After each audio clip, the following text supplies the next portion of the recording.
Hi, everybody. This is just More 91, and today I'm here to talk to you guys about the new Dungeons and Dragons Honor Among Thieves movie. Uh, Jonathan Goldstein and John Francis Daly are yet again co-directing this after their first directorial debut on the 2015's Vacation, and the stellar, if you haven't seen it yet, check it out, Game Night of 2018. It is one of the best comedies I've ever seen, and those are rare finds these days. And this one really amps up the ante when it comes to world building and scoping and all that. I find whether you're in this universe or not, like if this has been some way, shape, or form part of your childhood, maybe not as immersively as some people.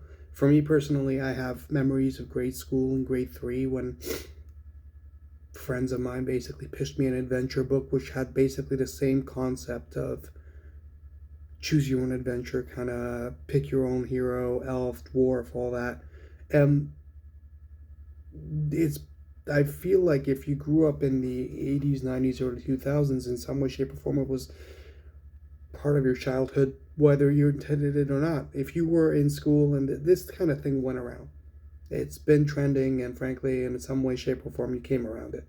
Whether you took part in it or not, you probably are some way aware of it. Anyways, this movie really brings it to the forefront. Chris Pine does an amazing job leading this. Michelle Rodriguez is also in it. She's kind of the she plays more or less Michelle Rodriguez in most of the movies. Basically, the tough guy. She has a pretty emotional arc in some senses, and I was actually surprised about how much this movie actually got you invested into characters that frankly you barely knew to begin with. It has a 2 hour runtime, and in my opinion, actually, it did repeat something that I didn't appreciate in Captain Marvel. Weird segue because I didn't really like Captain Marvel, and I believe I have my review on here for that. I'm not even comparing it to that. I'm just saying that movie, just like this one, um, picks you and throws you into the movie. There's barely a beginning, and we start getting this recap of sorts. Well, not really recap, but it's like, this is how we got here. And Captain Marvel didn't even do that. Captain Marvel, what that movie did was like, here's some action. Here's our hero. Root for them, please. No, here we're establishing the stakes. And once everything is set up in the first 10, 15 minutes of the movie, like this is how we got here, this is how all of it is, we actually start going on this grand adventure, and we all know what we're in for. It is huge laughs, great scopes, and amazing set pieces. Yeah, the CGI is not always the best, but I appreciated it for everything that it was. It has a lot of practical effects as well.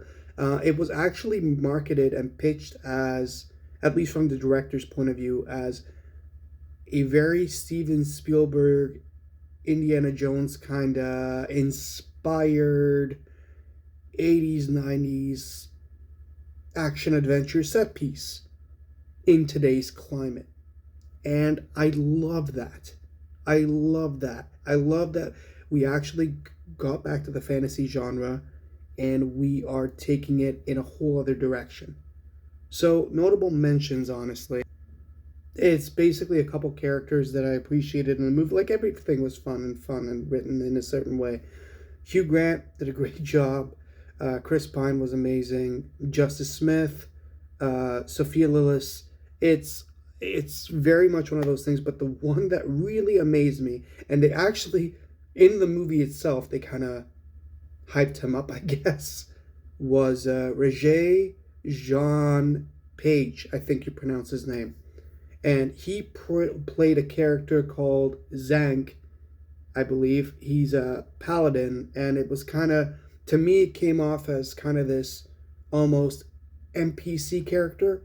I don't want to go too much into the plot, but I absolutely loved everything that guy did when he was on screen. The delivery, the interactions, whether with verbal exchanges or lack thereof. I absolutely was blown away by everything that basically the troop and they and sorry and him had to play off of each other. Like, it was well done. I had fun, and basically it was a full theater. Friend of mine and mine, we went to see it in 40x, and I was absolutely just taken aback. I don't know if I'm for 40x or not. Honestly, I've had a couple of experiences in that. It's a fun ride and it really gets you immersed. But frankly, I had more laughs when the seats weren't moving. And when a movie can get you that immersed, when you signed up, you paid the extra bucks to get an immersive experience, and you're still laughing your ass off, even though that thing is not really the effect, you may as well just go see it in IMAX or go see it in a recliner seat. Um, I feel it's worth your time to check it out. It's getting some great reviews. And I think the most negative thing I heard about it from anyone is I didn't hate it, which is honestly in my eyes not too bad. That's a pretty high praise. And I loved it, personally speaking. If you like action adventure, if you like comedies, check this one out. Do yourself a favor. March is ending with some great bangers. John Wick was amazing. So is this. And hopefully, with Mario coming out and the year getting even deeper, with Evil Dead on the horizon and Guardians tickets going on sale soon. Oh my God. We are in it. We're heading in for a great year. Anyways, enjoy the movies, guys. Have a good one. And yeah, check this out as soon as you can. Don't watch too many TV spots. Try not to look for spoilers. Be surprised. Enjoy yourself. And if there's nostalgia involved, get ready because you will be floored. Have a good one, guys. Enjoy the movies.